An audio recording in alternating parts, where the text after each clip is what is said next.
Today's episode of Into the Van is presented by Podgo. Podgo is the easiest way for you to monetize your podcast, providing podcasters with a flat rate for ad space so you can always know how much you get when you include an ad from Podgo.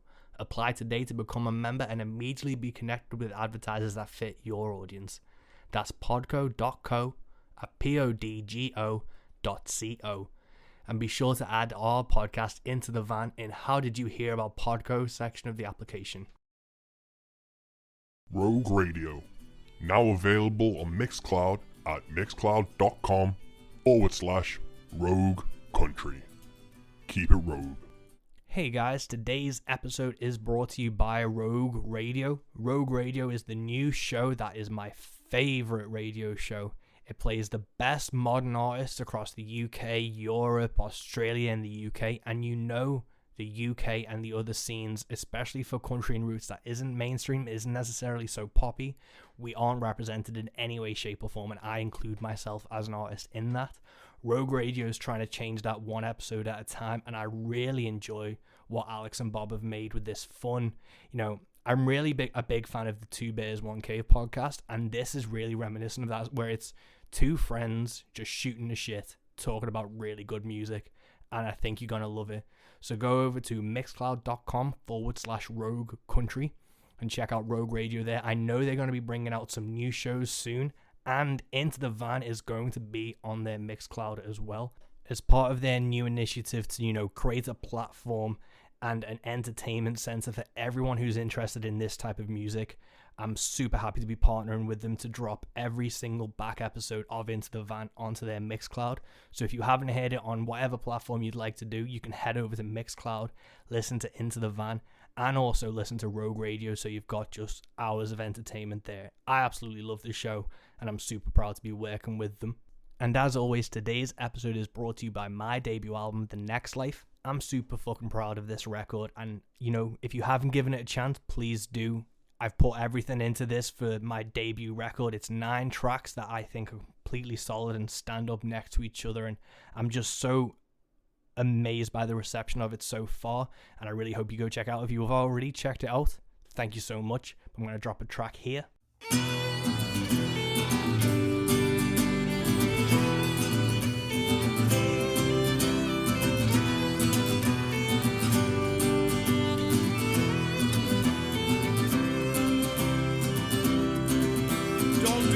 I've done, say a father to son, and let this worldly view go.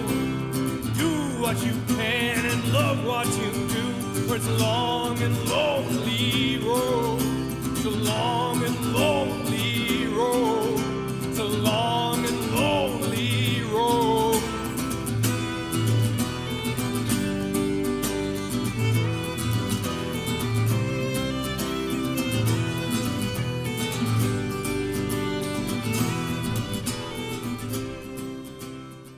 And it's had some really great reviews I'm super proud of, and I just can't believe that even one person would buy this record. As a musician, just having that support has been absolutely humbling, and I can't thank everyone who supported me so far enough. But if you'd like to go listen to it, it is on Spotify, Amazon, iTunes, wherever you stream music or wherever you buy music, it is 100% there. So please go check out The Next Life. Today's guest, I am so excited to announce. Today's guest is Danny Vaughn. And I've been a fan of Danny Vaughn since I was like 15, which, he hasn't aged a day. He looks amazing. He sounds amazing. He plays amazing. His new record, Myths, Legends, and Lies, is fucking phenomenal. And I can't believe that Danny was gracious enough to accept my invitation to come on Into the Van and chat. And chat he did. We go with like nearly an hour and 20 onto this episode, and it is so good and so interesting to hear someone who's had such an amazing story career like Danny has. And, the first time I saw Danny Vaughn he was opening for Journey in Manchester Apollo. And that was absolutely insane. And then I've been able to see him at Download. I've seen him on his own a few times. I've seen him with Dan Reed Network and his solo project, Snake Oil and Harmony. And he's always just this flawless musician and entertainer and storyteller. And it is obvious when you listen to Danny Vaughn that he is all of those things and more. So this is an absolutely fantastic chat, and I'm so happy that I got to have this. When I started this podcast, I didn't know who I'd be able to get. I knew I'd be able to get my friends, and you'll be able to get people I kind of toured with or people I kind of knew. But these cold calls that I've been doing and just emails with people on my wish list, you know, I've had Beans on Toast, which was an amazing, amazing thing to happen. And today to have Danny Vaughn, who I'm a huge fucking fan of, I've been a fan of for nearly 15 years now, was just absolutely mind-blowing. And to get to do this chat was, you know, an absolute amazing bucket list goal for this podcast. So go listen now. We have an absolutely fantastic talk, and I want you to dive straight into it. So without further ado, this is episode 16 of Into the Van with Danny Vaughn.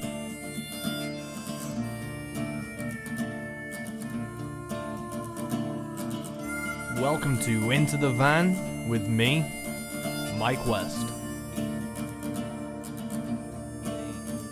Now, thanks so much for joining us. And just as you were saying, you've lived in Spain 11 years now, is it? Yeah, it is. Yep. And what was the reason like behind the move? Was it like a practical or, you know, emotional, or what was the... Amor, my friend, amor. Yeah, I was actually, when I left America, which was, it's now 15 years ago, I moved to Ireland first because I had some good friends there who kind of just said, hey, you know what, we'll get you set up and get you started and, you know, introduce you to people and get around, because there really wasn't much for me career-wise in America anymore. You know, it was very few and far between. Whereas in Europe, I was able to tour reasonably regularly, particularly UK.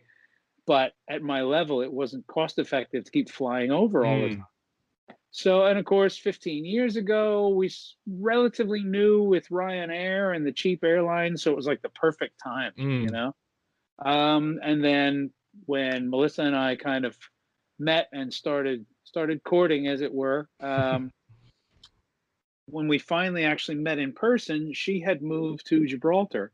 And like everybody else, I'd certainly heard of Gibraltar, but actually didn't know where it was on a map at all. I had to go look for it. Like, oh, all the way down there. Look at that. And so started flying from Ireland to Spain for visits and looking around and going, wait a minute, this could work, you know, because I lived in Ireland for 4 years and I was really starting to wonder where they were keeping the sun. It wasn't in the south of Ireland, I can tell you that. So it all just kind of fell into place kind of haphazardly.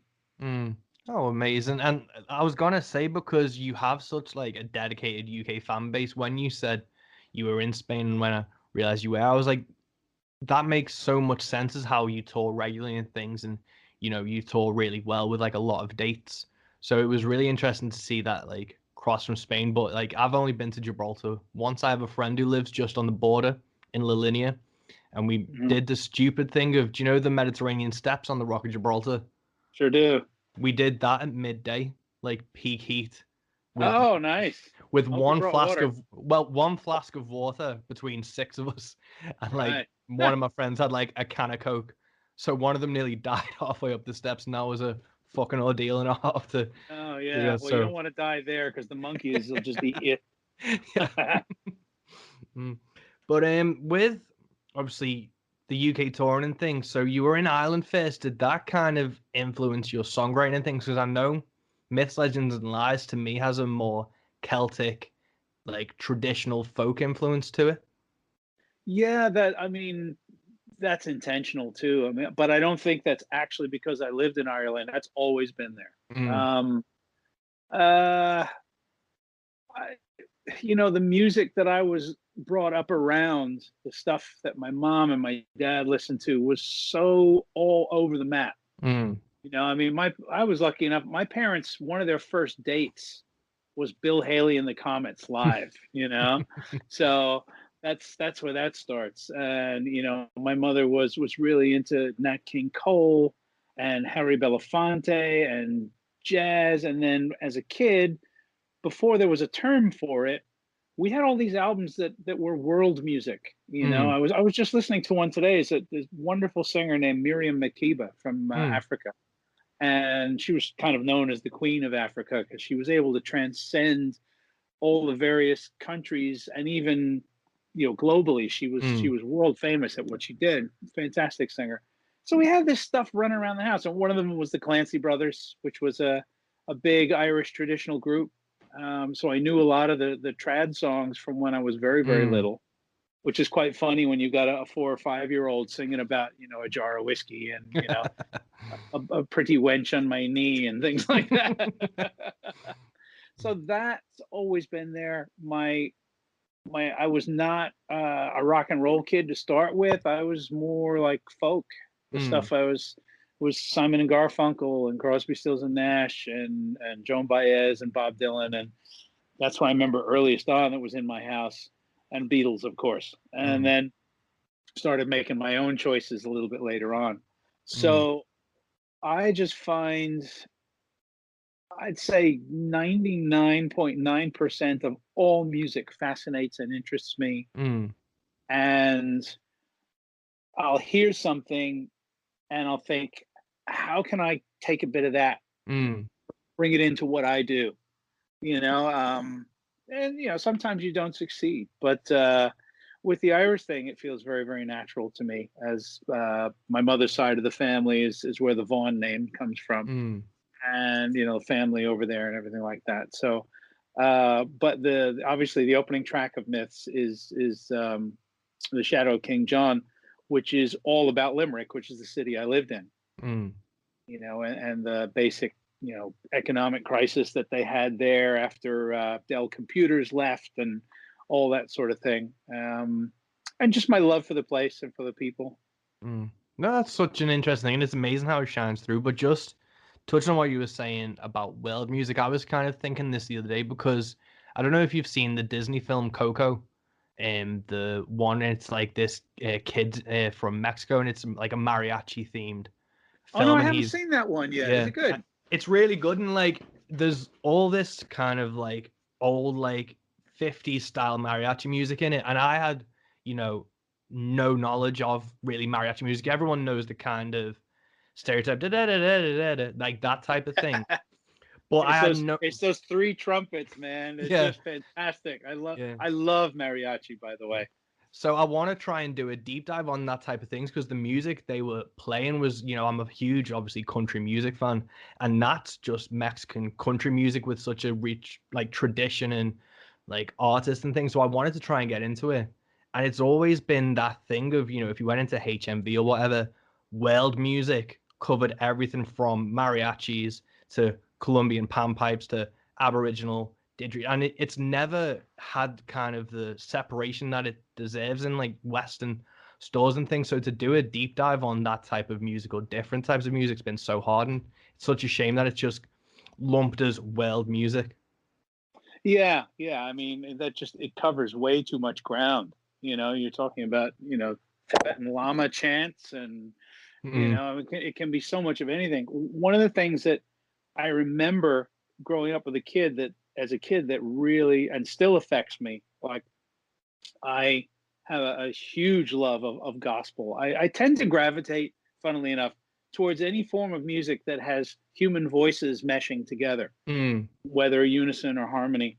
And it always fascinated me that a lot of traditional African music formed the same harmony structures as our classical music.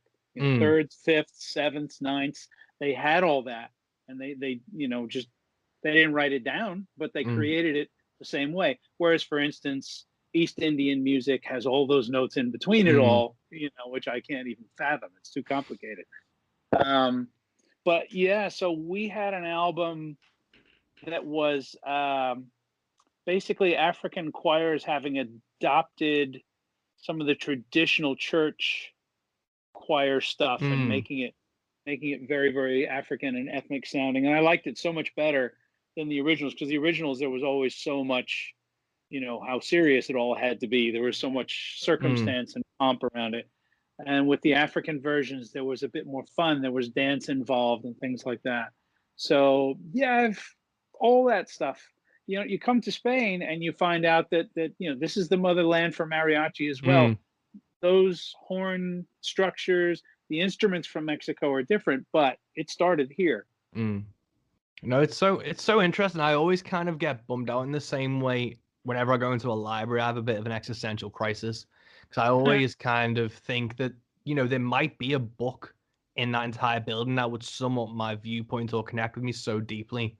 But to find, I'd have to rifle through like millions upon millions of books. And it's the same thing with music where it's like, what if through this categorization of world music or just this mislabeling of a genre or something, that I'd never find this incredible music that would just connect with me on another level. So I always try and just scratch the surface of anything that's kind of put in front of me of any genre, because I'd never want to miss out on an opportunity. Yeah, it is with the current state of our technology and the internet and everything. It is mind-boggling when you think I know there's great music being made out there. You know, music, and every now and then, you know, for me, there are certain moments, you know, because being older, I'm sitting there going, you know, I've reached that point in my life where I can sit back and say, they don't make good music like they used to. You know, of course they do, but it's harder to find, I think.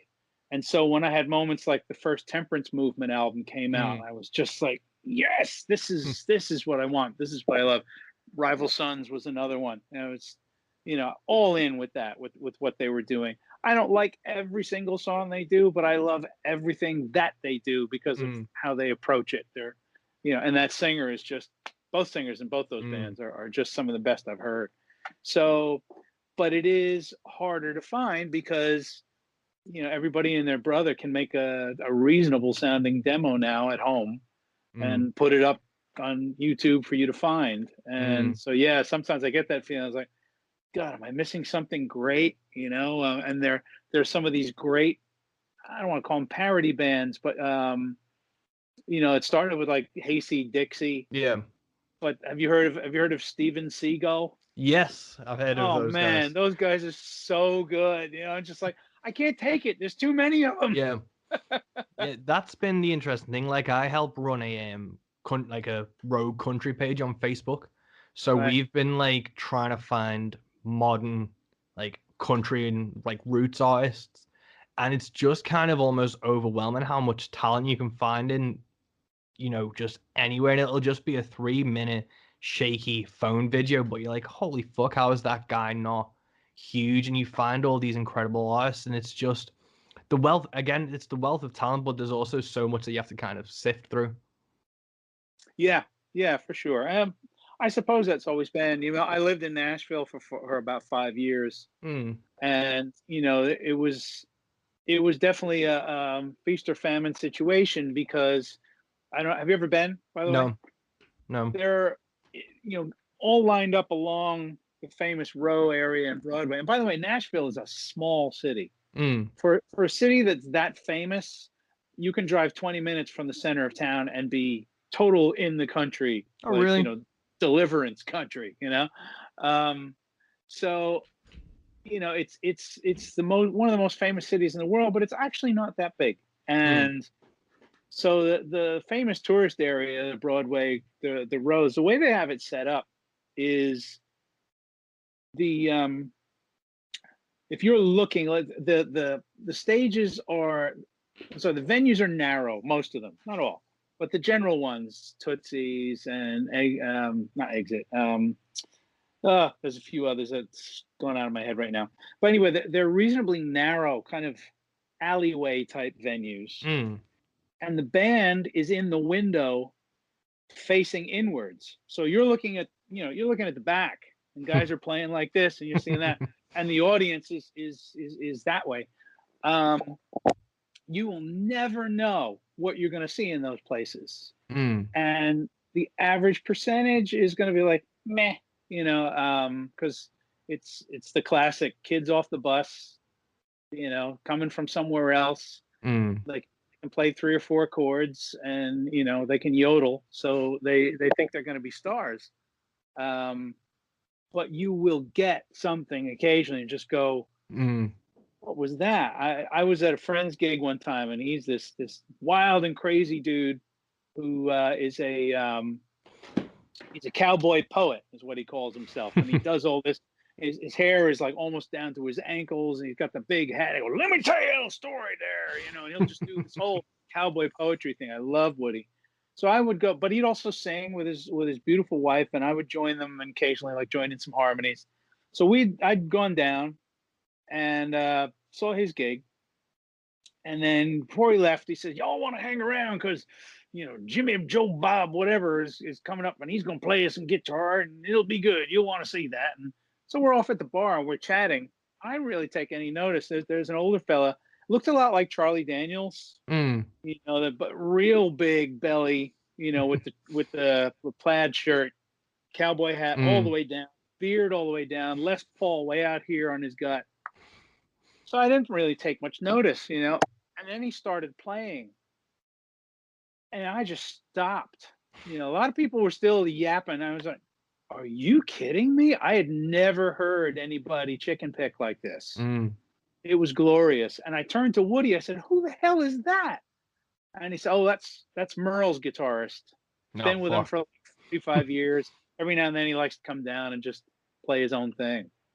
So that's what Nashville does, give you the chance to. Yeah. You just never know where or when. Yeah, that's the insane thing I've always heard about Nashville, where it is, it's all those kind of acts just vying for it, but then every now and then you do find like the Margot Price of, in one of those bars and things. And I think that's a really interesting and exciting prospect for, I think that's probably one of the big appeals of Nashville. Whenever friends of mine go there, I always tell them if they're very musically inclined, that there's a place called the Stations Inn, and it's not in the tourist area. You generally want to take a taxi to where it is, because you just think you're going to a row of, it looks like an industrial park, just body shit like that. And it's just a breeze block building. There's nothing that really marks it but a little sign. It's where all the bluegrass players go to play. Now, you can be crap and play country music. You cannot be crap and play bluegrass. It's not, the level is just, and man, I've seen some people in there, none of whom you've ever heard of, and it's like, I saw a guy take a solo on the spoons that blew me away, it's like, so it's worth the trip, because you just never know what you're going to get down there. Oh, definitely. I'd love to make the trip. It's definitely on my to-do list, but I wanted to go into, obviously you've been a musician for is it 35 years now? Yeah, right. So. And what was really the start in that, and then the transition into being like a full-time musician, when you realized you could, take it to that level? Well, let's see. I think pretty early on, after you're fling with your high school mates and their bands and things like that, you start to realize that people keep coming to you saying, "Hey, come sing with my band." Like, well, maybe I got something here after all. It was never a plan, that's for sure. I always just went wherever I was pushed. But there in the very early 1980s, the New York, New Jersey bar circuit was enormous for cover bands. Cover bands were making thousands on a night. Cover bands at those days had light shows that rivaled arena bands. It was crazy. And so it was a worthwhile gig to get into. So after a few like false starts and stops with different groups, I was involved with a band called Allied Forces that played all over that area. And the craziness of youth. We'd have Vertical Tuesdays on Long Island at Exit 62. That's from Rockland County, where we live. That's almost a 4-hour drive. We'd drive the whole drive, get down there, set up, play 3 sets of Iron Maiden, and when we played everything. That was the other reason why these bands were so good, because of who you had to copy. You had to copy Michael Schenker. You had to copy Iron Maiden. You had to copy Journey. You had to copy Loverboy. You had, it was just all over the shop. And so, you really cut your chops really well on that. And that's when I started to feel professional, what I was doing. And I had day jobs in and out of that at various times, but when times were good, I didn't need them. And was that you always primarily as the vocalist? I mean, did you play guitar as well during that time, or were you like focusing solely on vocals? No, it's kind of what was my trademark in Tyketto, was also my trademark in the cover bands, was that I had a 12-string acoustic. just a lot of people. I fell in love with that when I was a young kid. It was a sound. I heard someone play it. It's like, what's that? You know, how do you get that many strings on a guitar? What is that? And that was it. Had to have one. And the story behind my first 12 string is a long and involved one, which I'm saving for a book. But oh, cool. So in Allied Forces, that would come out, and so we do something like Magic Power by Triumph, and that's got that whole acoustic 12-string beginning. We play that, you know. So that was kind of always my little sort of what made me different from the rest of the guys. Oh, cool. And going from those, and obviously, like, how did you see performing in those cover bands and, you know, wrapping your head around, you know, Iron Maiden material and stuff as to, you know, forming your own songwriting voice through like Tyketto and things like that? You know, I didn't do a whole lot of songwriting in those early days. One of the first bands I was in, there was a guy who was just we thought, you know, it was a much better songwriter than the rest of us. So we just left him to it. You know, there was no ego, no challenge about it. In Allied Forces, we all started trying to write stuff. Some of it marginally successful, just as far as the songs themselves, they were pretty decent. But it was when, you know, suddenly getting the drop in the bucket, the call to join Waysted, and you know, okay, you're in, you know, you've done what you had to do. You're in the band. Now we've got to write an album. Ooh, okay. You know, so it was pretty much trial by fire. You know? And it was definitely not an easy process writing with them. So I think that taught me a lot. I think it taught me how to be critical, because there was lyrically, none of the other guys in the band wrote lyrics at all. So that was kind of my main purview. And so I just wrote, and because it's the guys in your band, nobody's saying anything. And there was some point where a couple of the guys sat me down and said, listen, some of these lyrics, you really got to work a bit more into this. You know, we're not liking this. And it was when you're the guy who you just all your life up to that point, you've been the guy that everybody says, oh, you're so great, man. You're so good at what you do. And then you move up a level, you know, and suddenly you're not the top talent in the room, or, you know, maybe not even close. And it's like, wow, okay, that's a bit of a blow. But that's what teaches. I mean, that's the first lesson I had about sort of critical thinking about my own writing.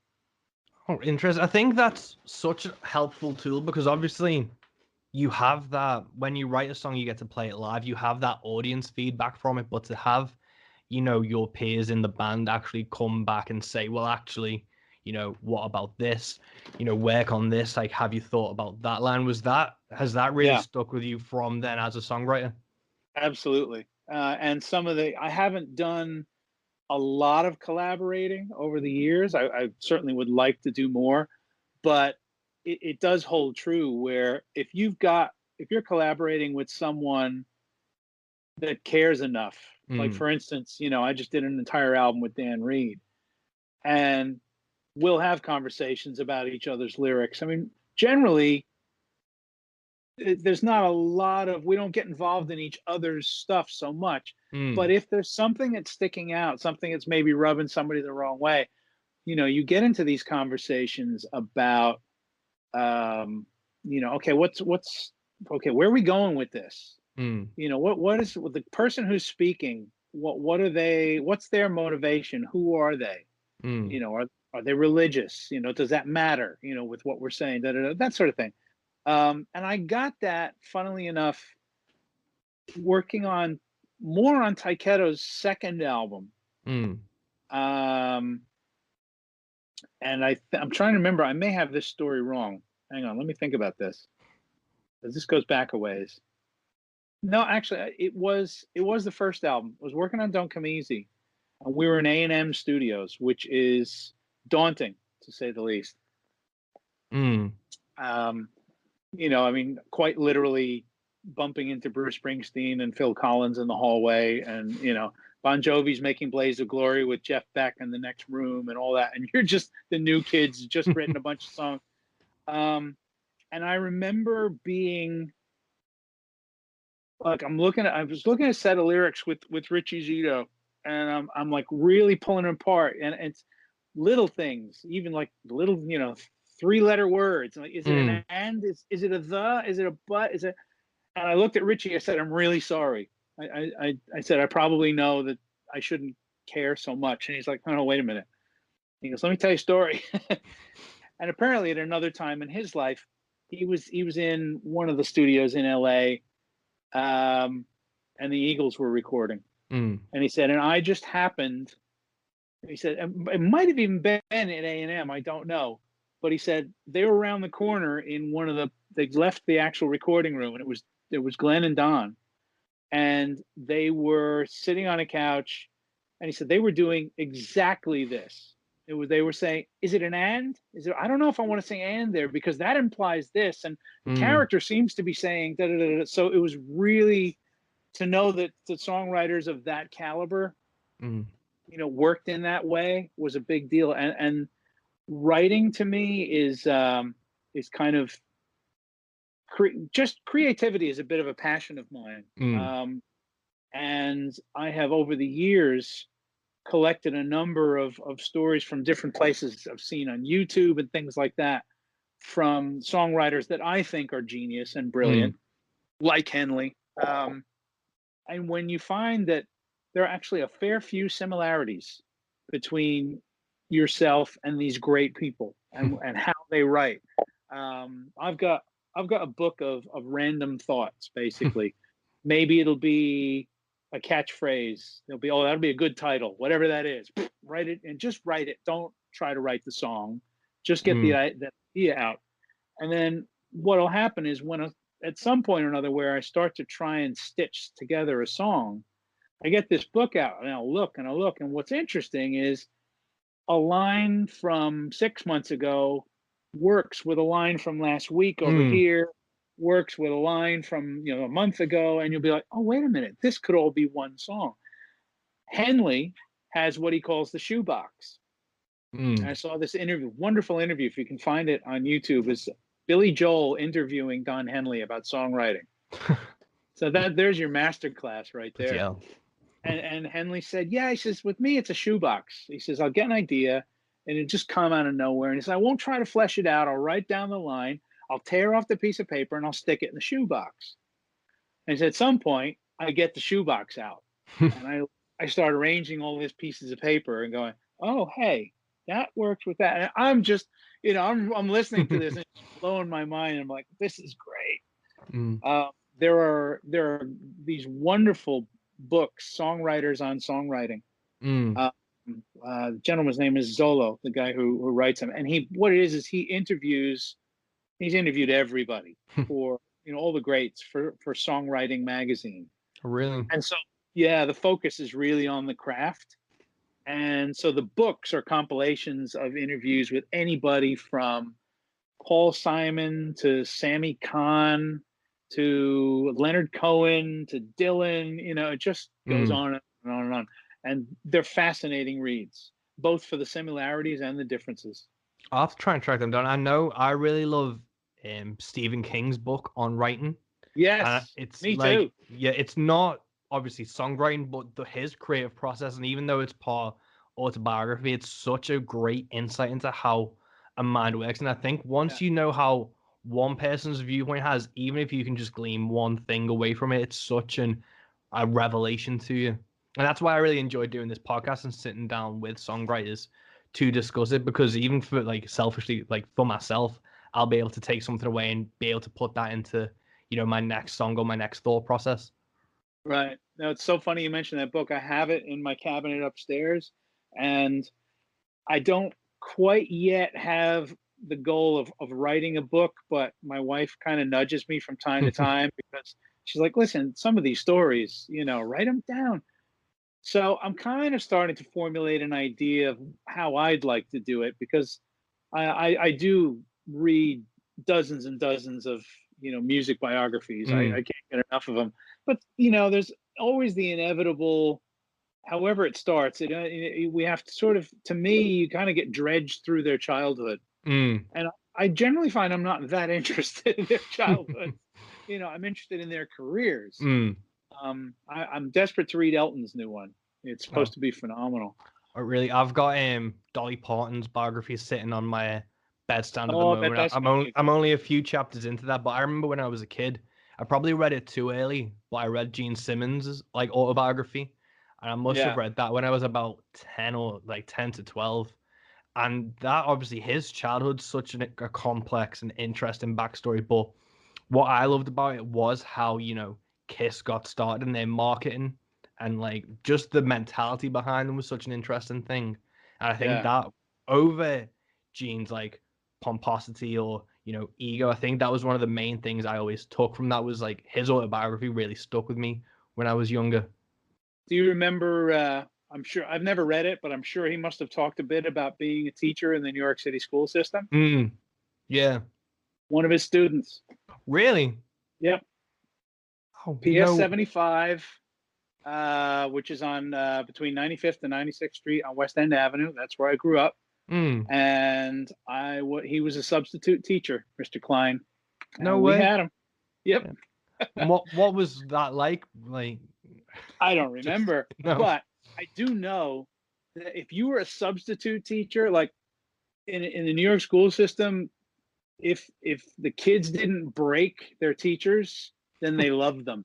And we loved our teachers. So when our teachers were sick and a substitute came in, all hell broke loose because there was like 35, 40 kids, kids from all over the West Side, some as far north as Harlem. It turns out that my school was pretty progressive. I didn't know. I joined it when I was 7, and my friends were South American and Black and Puerto Rican and just it was just growing up in New York, all that's normal. So I didn't realize that even for New York, it was a relatively progressive school.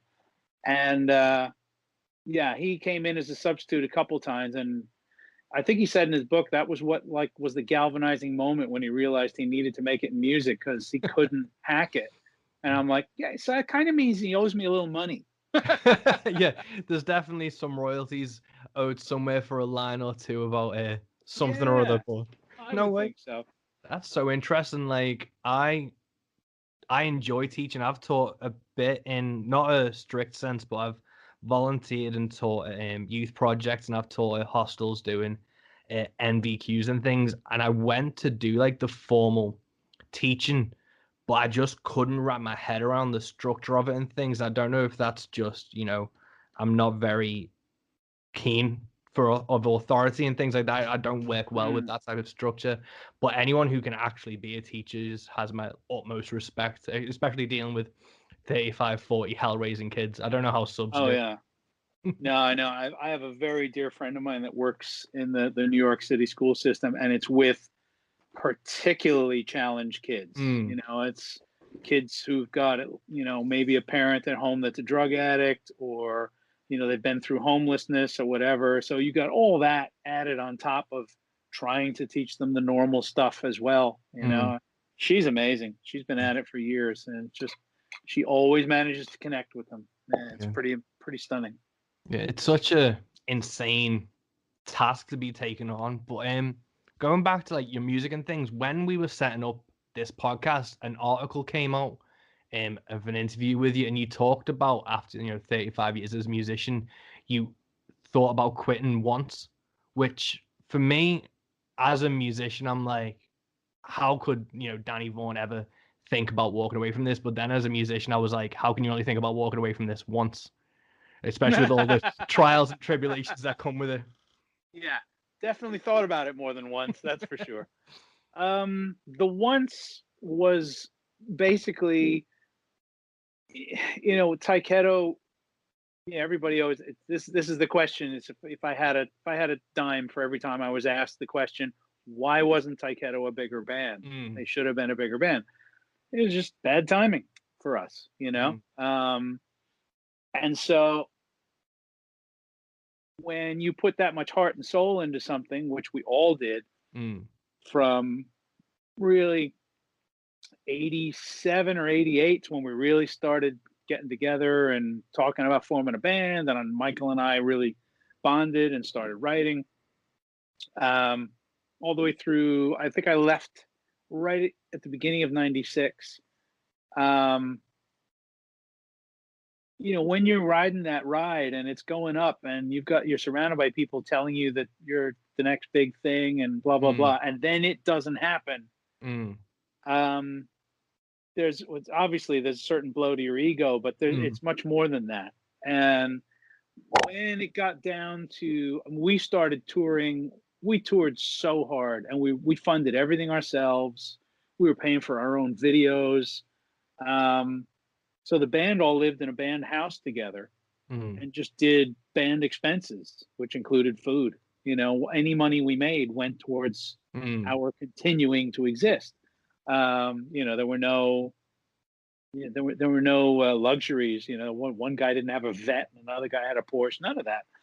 And when it got down to this beautiful child that we created, that we love so much, and we started going to places, and there were 50 people in the audience, 30 people in the audience. It was done. Coupled that with other things that were going on in my life personally that made it harder and harder for me to go away from home at all. And we were touring hard. We were doing 3 months away at a time. And I looked at some of our old tour schedules. It just blew my mind. I was like, 5 days on, 1 day off, 6 days on. I don't know how I got through it. So I left, like I said, right about the beginning of '96, and I really didn't do anything again until 2000. So it was about 4 years. But I never stopped writing music. I never stopped playing. The difference is that I no longer had an agenda, and I no longer had a target audience, if you will. It's like, you got to write rock songs. I could just write what I wanted to write. And a lot of good stuff came out of that, and ended up being eventually on my first solo album. And still, some of the songs from that period are still surfacing, because some of them are on Myths, Legends, and Lies as well. Oh, really? So with, because your first solo album, was that Traveler? No, first solo album is called Soldiers and Sailors on Riverside. And that came out in 2000. Oh, cool. And with those type of songs, so with Myths, Legends, are some of those songs like 20 years old? Or no? More than that. Yeah.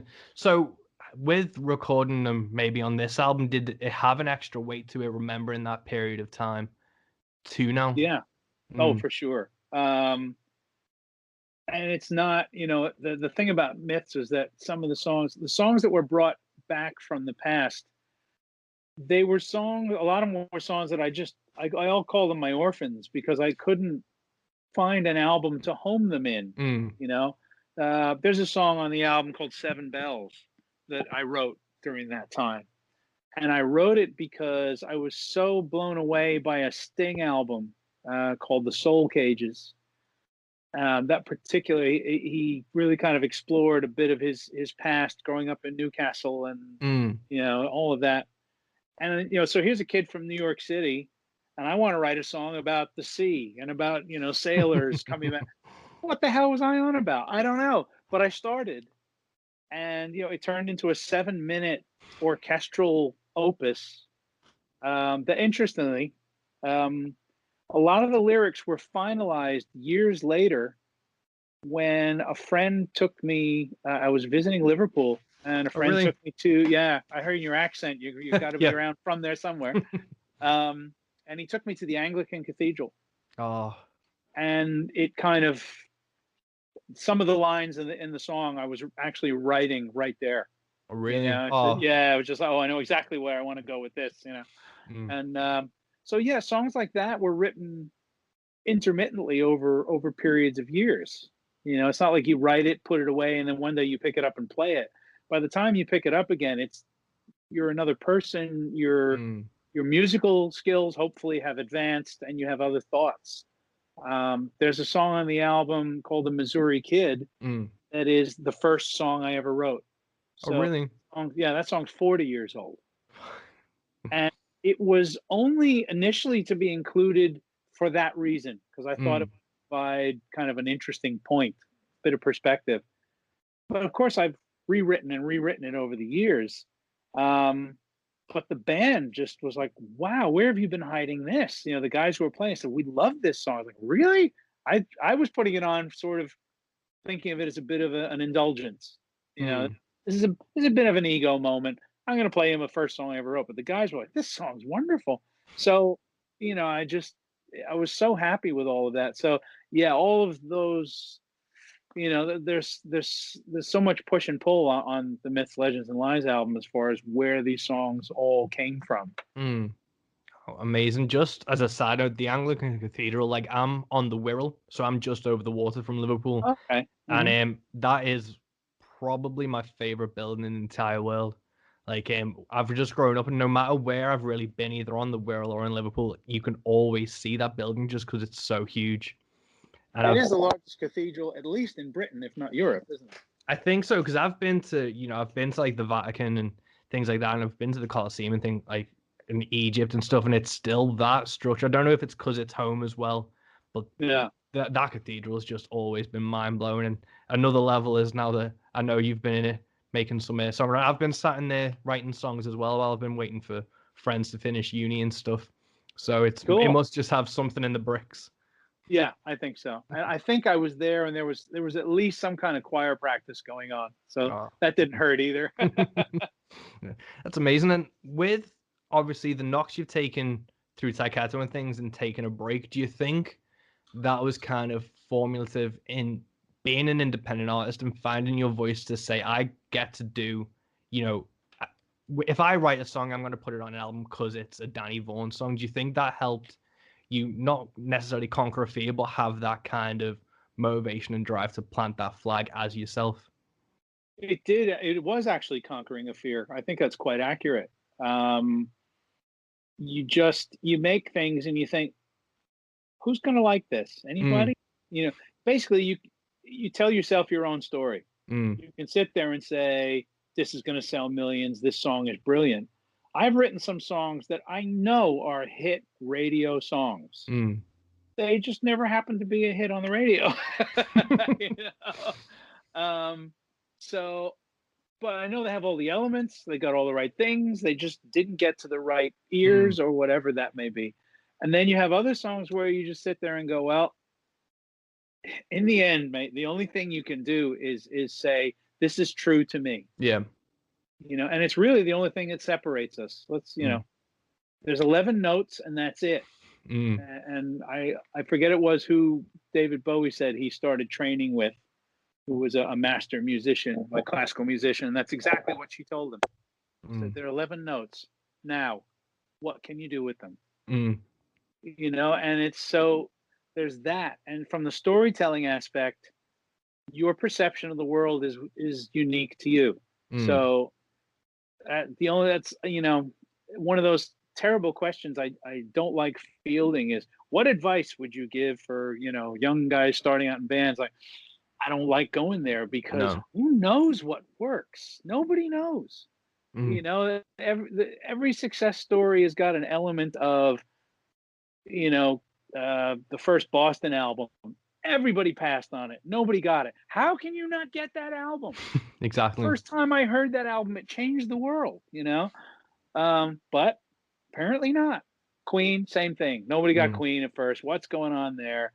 And you couldn't sell Queen today, not to anybody. No. Because they don't fit into a niche. They're playing. They're playing. They were playing punk at one time. And then they're playing Roaring Twenties. Blazing on the Sunday afternoon. What's that? How are you gonna put that on a rock album? That's one of the reasons why I love the 70s, because that was all that music was still possible. And so the only thing that when people ask advice, and so whatever it is, whatever music you make music you believe in. Yeah. If it's not popular, don't worry about that, because that changes from month to month. But whatever it is that you are truly moved by, there are others who are moved by that. So your job is then to find them. Yeah, I think that's a really important and interesting thing to say, especially as like independent artists, because you have this mainstream idea or this mainstream establishment that people can and do succeed in, but that is maybe 20-30% of artists, if as a generous estimate. But there's so many musicians who exist outside of that who make successful careers. I was just talking to a guy called Beans on Toast, a folk singer from Essex, who's a really great guy, and he's existed outside of the mainstream, and all he does is sing songs about people getting drunk at festivals, to people at festivals getting drunk. And he has this niche that he knows he can't really exceed, but he doesn't want to. He knows what his niche is and what his abilities are as an artist and as as a business, to put it callously. And I think a lot of people need to be aware of, you can hit a demographic and an audience that can sustain you for a long period of time. You just need to be aware of who that audience is. Yeah. And in my case, I've taken my audience on a bit of a journey. And going back to the fear factor with something like Myths, Legends, and Lies, there was, the story behind the making of that album is a long one, but it took everything we had financially, emotionally, anything that could challenge it, did challenge it. And there were a couple of times where I turned to my wife and said, what if nobody likes it? We put everything into it. We put our savings into it. We've gone through all this. What if nobody likes it? And it's just like, that's the point where you just got to put it out there, get it out in the wind and see. And, my fans are always kind enough to say, how could you think we wouldn't like something you would do? But of course, of course you could. Of course there could be something. I've written songs over the years that fans are like, not big on that one, and that's fine. So interesting point. I was on one of these rock cruises one time. Actually, it was a Moody Blues cruise. And one of the performers was Roger Daltrey. I'm a massive Who fan. And he did a Q&A, and I managed to get a question.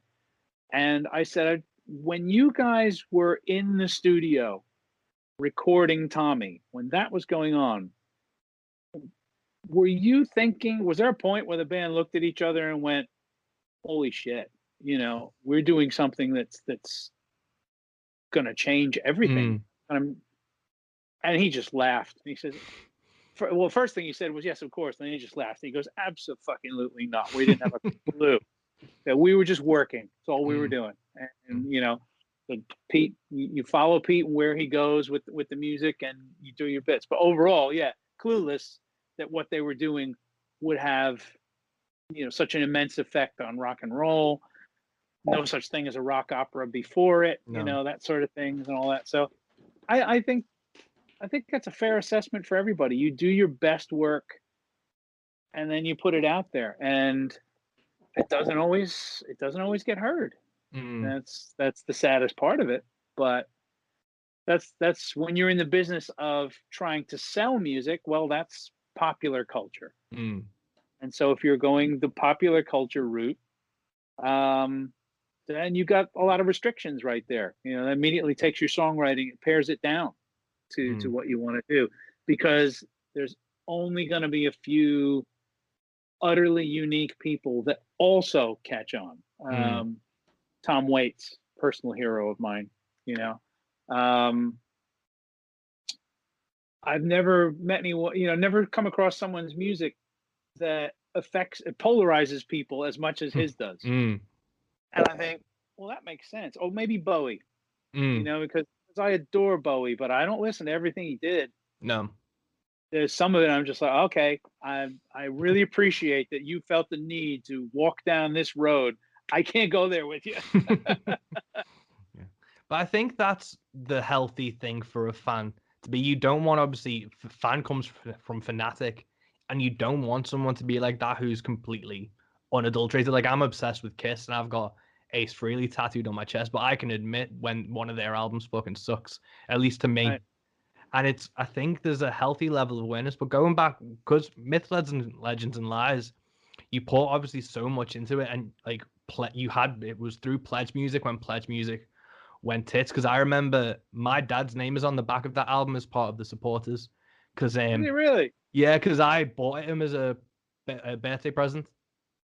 Oh Oh, fantastic. Yeah, so we backed it, and then when it fell through, we backed it again through, you did it through the crowdfunding thing. So, as a fan, I was, devastated for you. I knew some other friends who were musicians who had issues with Pledge Music when all that went through, but that must have been just an insane blow to, especially yeah. I had studio time booked, I had musicians booked, and, they're dangling the carrot of, we'll send you, I know we're supposed to have sent you 10 grand, but we'll send you 500 pounds this week.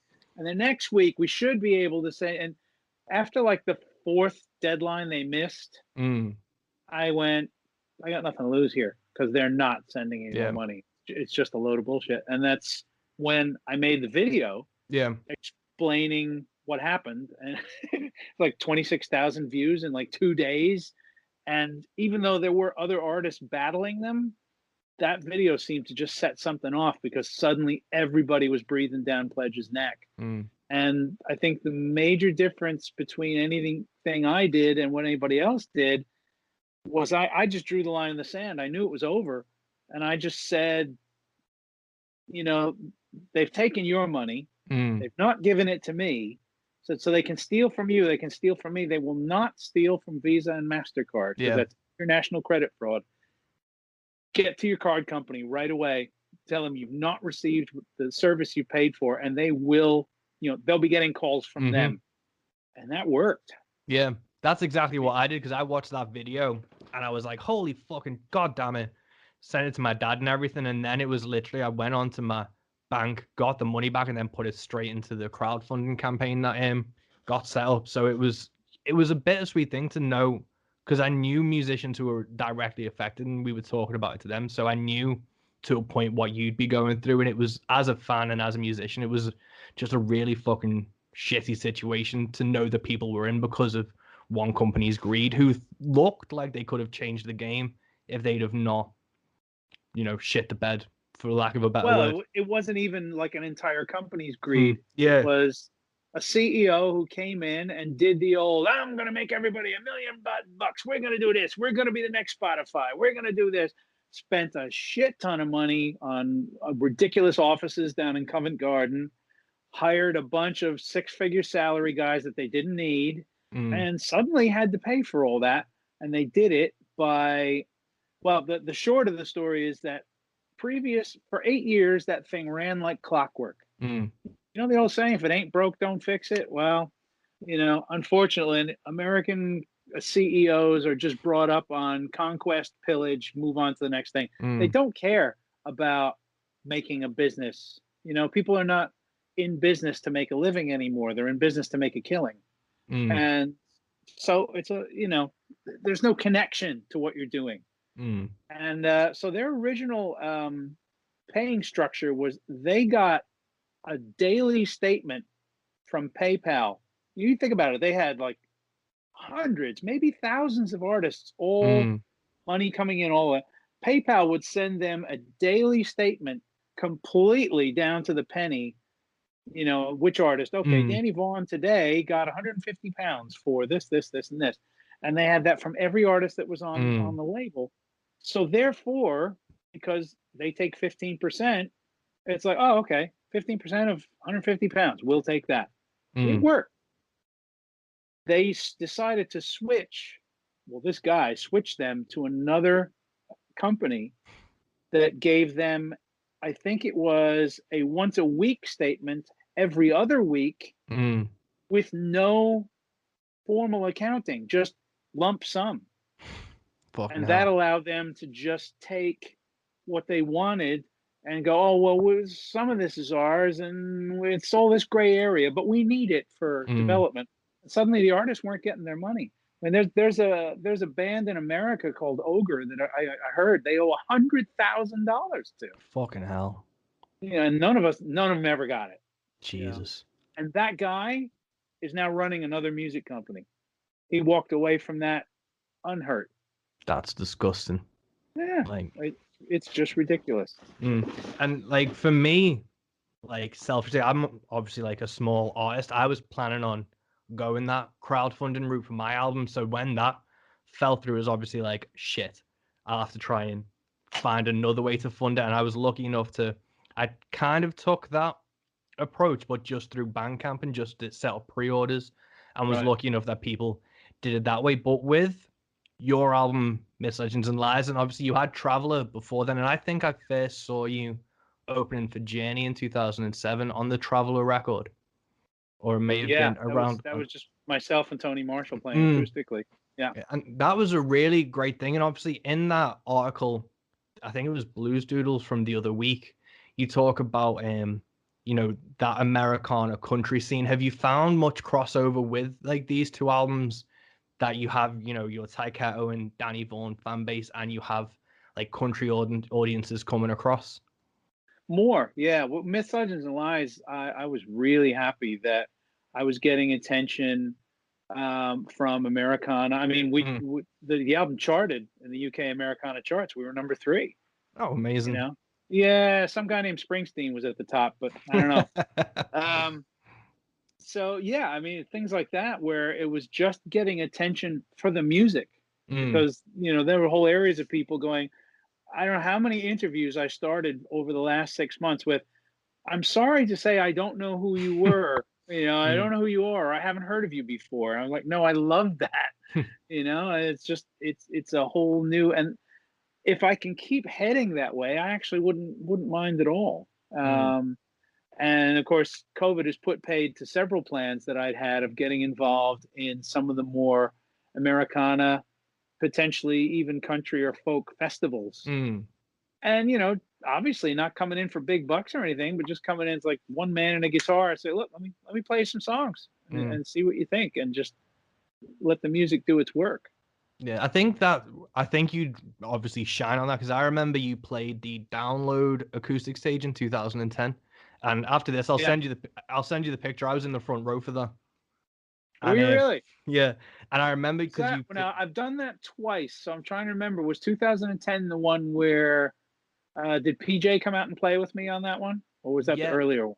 I think PJ came out. It was while it was still the Jägermeister stage. Yeah. Okay.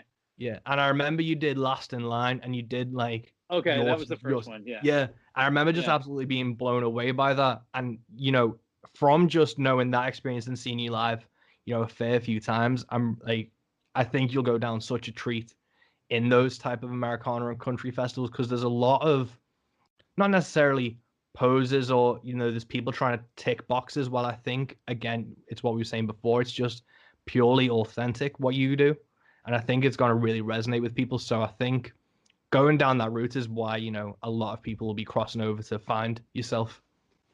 I'm hoping. Yeah, I mean, if we ever actually get a business back, but true. Yeah, because Dan Reed introduced me to the whole concept of doing house concerts, which I really enjoy. I'd say I enjoy 9 out of 10 of them. There's always one where you're just like, oh boy, but again, it's a very, very intimate one-on-one connection with sometimes 30 people, but they are there. It's not 30 people that are standing in corners and over by the bookshelves and all that. They're sitting there staring you down like, okay, I've got some stories to tell you. Here they are, and so that kind of showed me that I think, again, that's naturally where I am. I'm a rock singer, but I'm that too. And I think because acoustic guitar has always been my instrument, got lots of electric guitars, but I'm not what I would call an electric guitarist.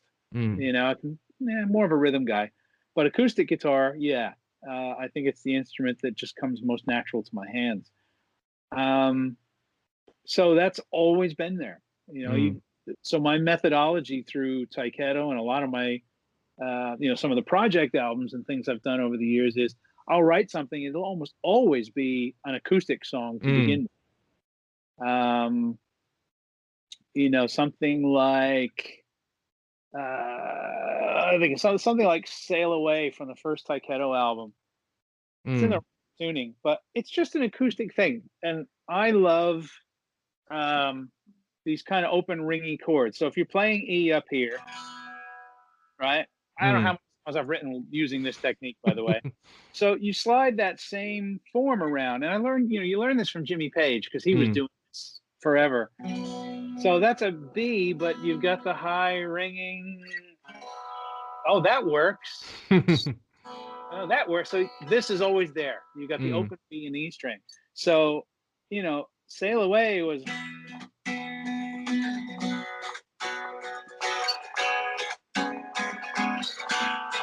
That's what I wrote, and the way collaboration works, if you've got it right, is you go, okay, Brooke St. James, guitarist of the future, rock that thing, and it's funny because a lot of times you hit a wall. A lot of rock guys don't know what to do with that. Luckily, Tyketto's secret weapon was always Michael Orbini because he would get it. Even though he couldn't write a guitar riff, he'd go, oh, no, I hear it. It's going to be a stomp. Like, it needs to go, dum, dum, dum. And be like, okay, now it's starting to sound like rock and roll.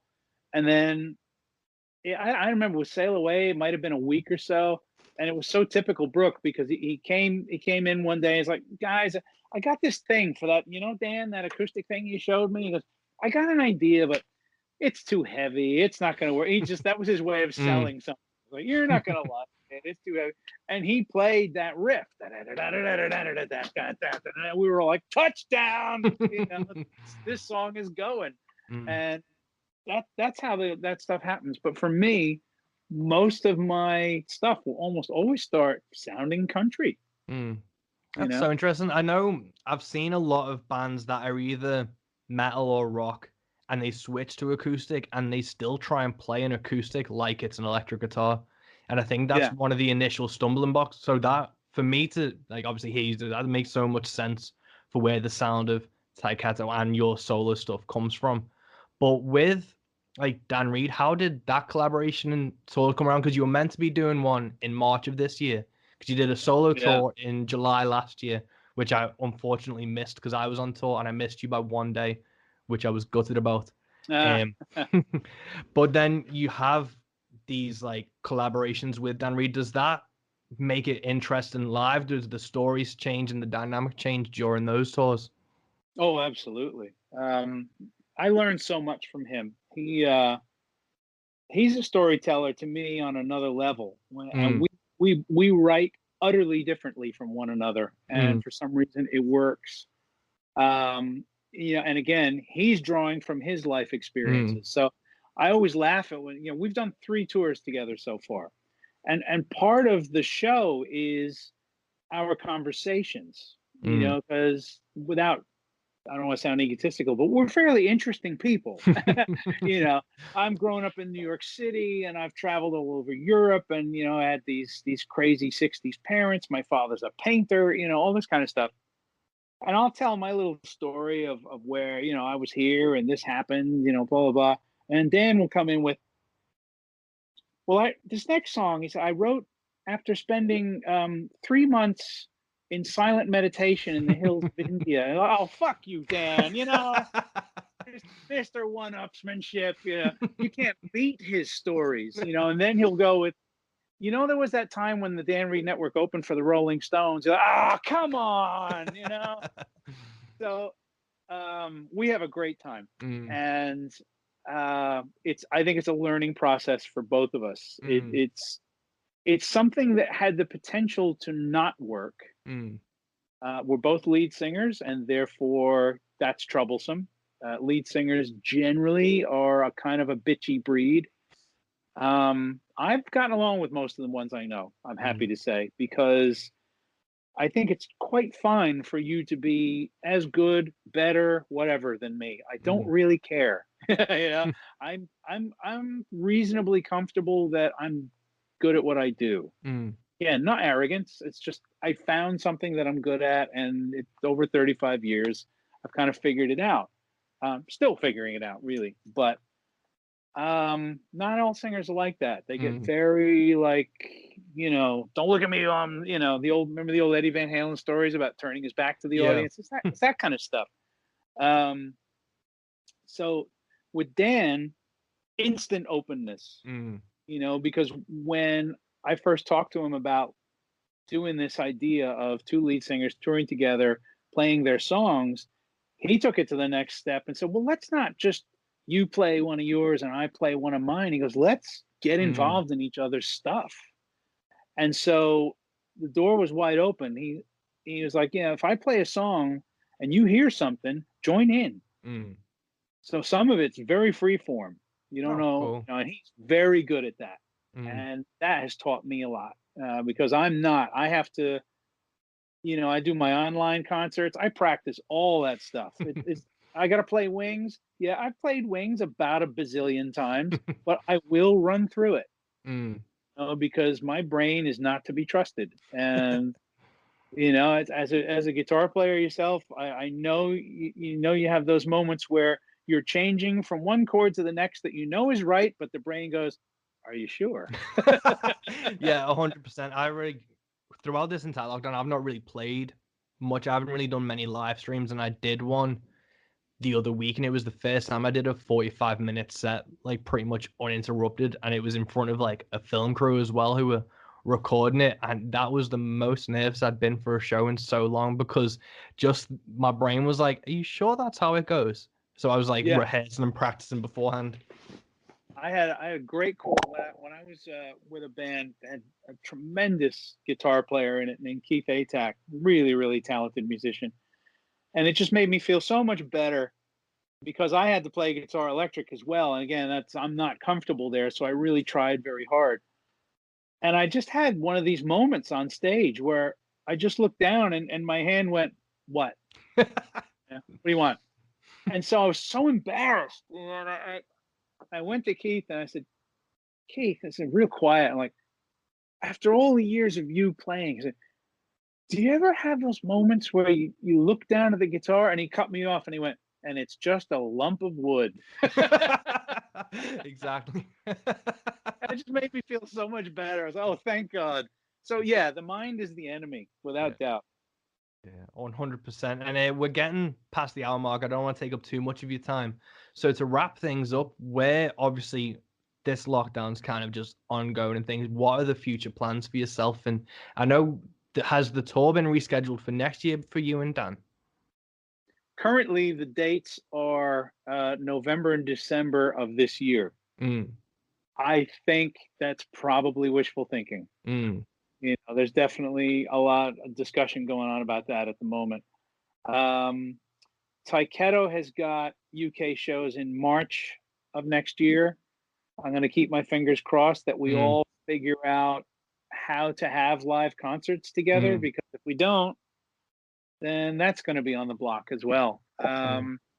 So yeah, nobody knows. That's the hardest thing. I was impressed that you wanted to talk, because I'm thinking, we don't have much to talk about, really.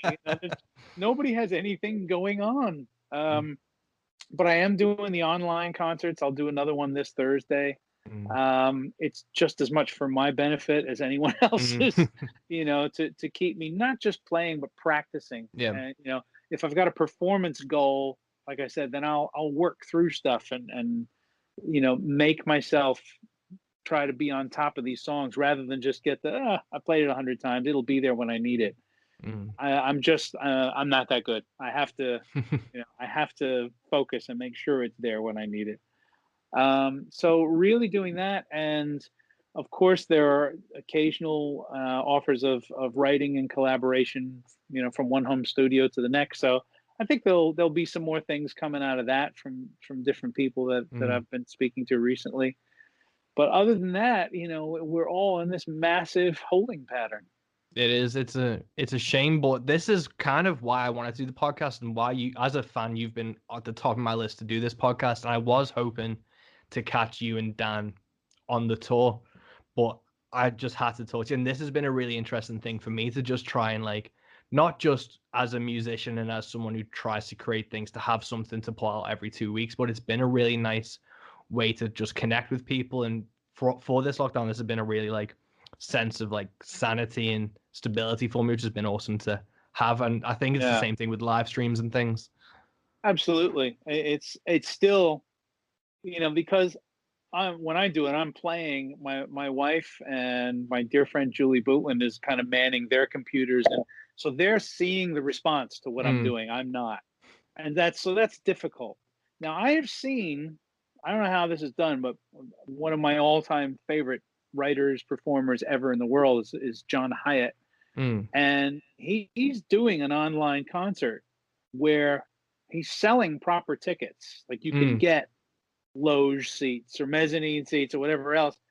But apparently it's set up so that he's going to be able to see each of the audience members on screens while he's playing, all of them, like, you know, one of those massive little Zoom things, but on multiple screens. So it's really going to be a real-time thing. Well, he'll be able to, and I'm thinking, man, I hope that technology becomes more accessible, because if we're stuck in this pattern for a while, just the need to see someone's reaction to what you're doing is missing that terribly.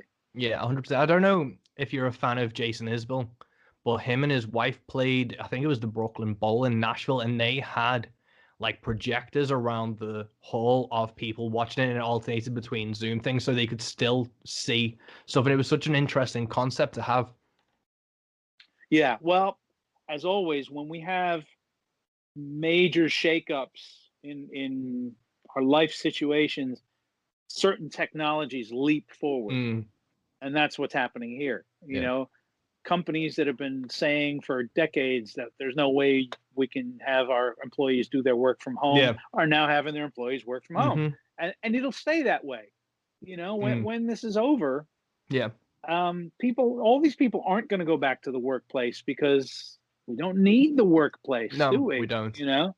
So, yeah, a lot of these things, as always with technology, there'll be some bad sides to it as well. But I am looking forward to the idea of doing some of these online concerts anytime in the future where there's direct response that I see and hear, you know? Oh, amazing. But the downside of that, of course, is also that if each member of the audience is sitting in their homes, then that means if they feel like getting up and having a beer and, you know, you know, yelling at their dog, and you're going to get that too.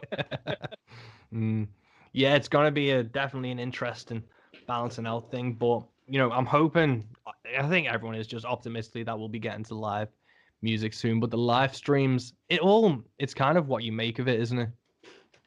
It is. The other thing I think, however, that I see as a good side to this is there was a tremendous amount of complacency going on up till now with live music.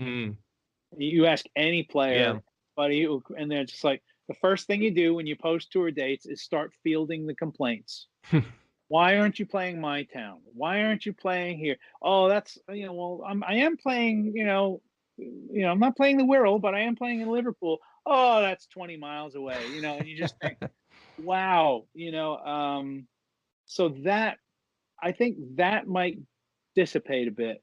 Hopefully. And I think when you know, live performances come back and everybody feels comfortable about it, I think they're going to come back with a vengeance. And definitely. Because people are going to remember that there's an experience to be had there. That's what it's all about. It's another reason why we're all a little cagey about everybody filming all the time during the concert. It's not because we cared about being filmed.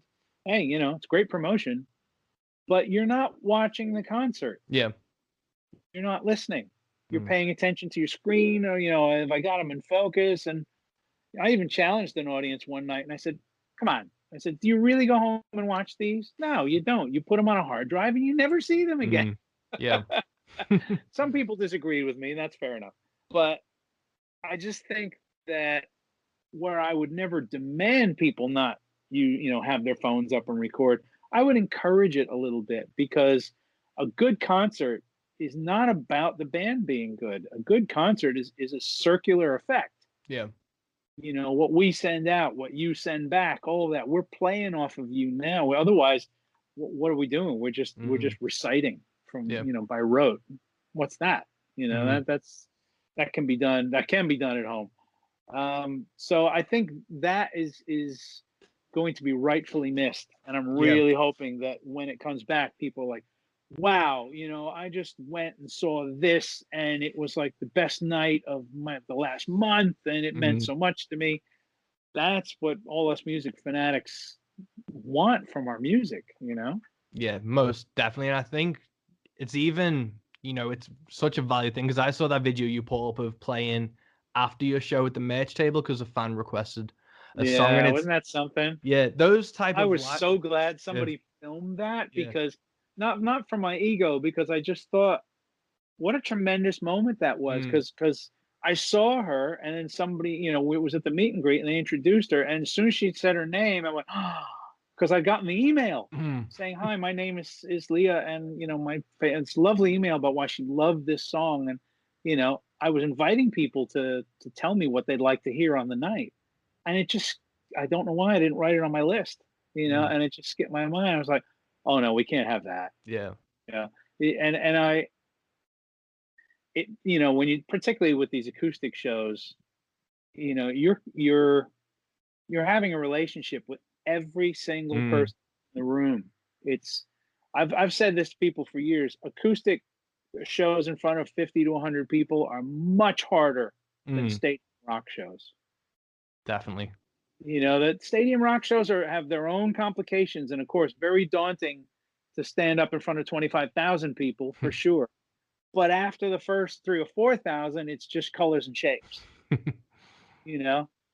50 people in a room, I've got 100 pairs of eyes right at that I can't get away from. And I find that much more nerve-wracking. No, it's such an insane thing. But again, it was just one of them really cool videos, and that is where, you don't need to film the entire gig, but it's those type of things that you do need to film. Yeah, and I was so glad that later on my friends, "Oh, by the way, I filmed that." I was like, "Oh, no way!" I was like, "God, I hope I played it decently." Because that's the other side of it. It's like, "Look, I filmed you. You played this." I'm like, "Oh, I was shit. Listen to that." Happens all the time. And of course, the other side of it is that, you do a lot of those solo gigs, those acoustic gigs. They're 2 hours long, and the next day, people are like, "Oh, went to see Danny Vaughn, was brilliant. Here's a song from the night." Which song do you think it is? It's Forever Young every time. Like, come on, I did like 25 songs. Yeah. And do you have plans for, obviously you're doing the Snake Oil and Harmony things. Do you have plans for a solo tour at some point, maybe next year or? Well, like I said, the Snake Oil tour is still actually listed as November, December of this year. We have kind of put the word out to fans, because of course we know how much people have to prepare, and some get hotel rooms and all that. We're like, you know what, with the way things are, it's not a good idea to start locking in hotel rooms or buying flights or whatever. So give us a little more time, see how this plays out, because obviously, the way the UK government is treating the virus is, was it Jonathan Pye called it, it's basically a whack-a-mole policy. Yeah. And that's pretty much what's going on. Oh, hit that! Whoa, what's that over there? So it's not coming across too well just now, and it may mean that we have to move the dates. Well, hopefully, because I really want to see you guys live again and stuff. But I can't thank you enough for doing this podcast again to tell me. Obviously, I've been a huge fan of yours for a while, and yeah, thank you so much for doing this podcast. I want to let you get on with the rest of your evening. Obviously, you're an hour ahead from us, so thank you so much for doing all this, Danny. I really appreciate it. Well, before we left, I wanted to say, from what you told me, thank you for supporting Myths, Legends, and Lies the way you did. The one other thing that was funny about that is, when we were talking about writing a song, going, is anybody going to get it? The idea of having your money taken from you, and then me going, if you can get it back, you can still send it again. I just thought, who's going to go for that? Everyone's just going to go, no, once bitten, twice shy. See you later, Vaughn, And that was another reason why I took it the way I did, is because in the end, if Pledge ripped everyone off, no one's going to remember that. They're just going to remember, oh, it was that Danny Vaughn thing that never happened. It's my name that gets attached to it. So I knew I was going to make an album one way or another. And literally we were looking at, all right, how much have we got in the savings account? Call in a few favors, see what we can do. Before Julie Bootland had the wonderful idea of doing the GoFundMe platform. And we got almost exactly all the money out of that. It was stunning, and that gave me a whole new perspective on the audience's involvement. And, as I say, it's become very, very personal for me. So, thank you for both times. No, I think that's to do that. Yeah, I think that's one of the most important things. I think is, there's always this middleman that is trying to take a cut that they don't deserve. So anytime that you can actually do like a direct to artist sale is always the best way to do it. And I think that's where a lot of things are definitely going to, like, at least from my opinion, that's where things are going to be going a lot more. Yeah, I agree. Well, it's just a matter of artists having the confidence to do it. I am right at that level. We just don't know. My thing I tell people, are you famous? I said, well, look at it this way. I said, my name is known in probably most major cities around the world, but by 5 people in each city.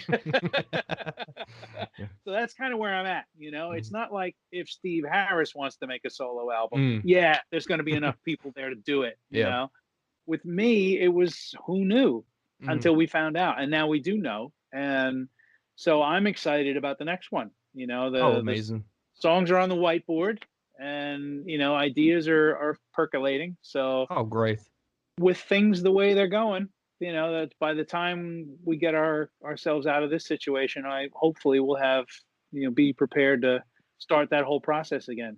And I would absolutely go right back to Wales and work with all the same guys. They're some of the best musicians I ever worked with. Oh, amazing. Well, I really can't wait. I'm going to be listening because I wanted to talk to you as well about the song Monkeys with Money and Guns.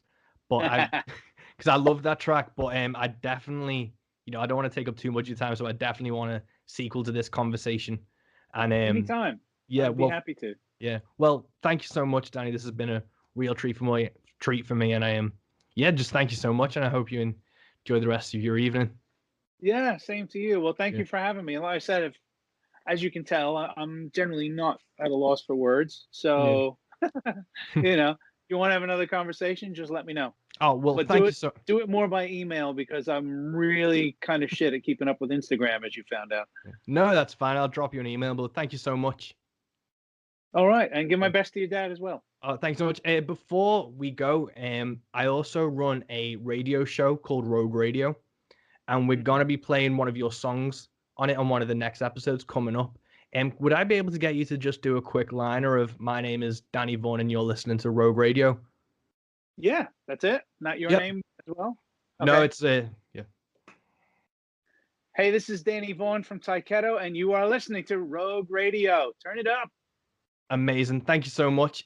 I'll send you across. This will be going live, I think, in October. I do these every 2 weeks. So I'll send you across the links if you're up for sharing it and things. But this has been an absolute blast of a conversation, Danny. Thank you so much.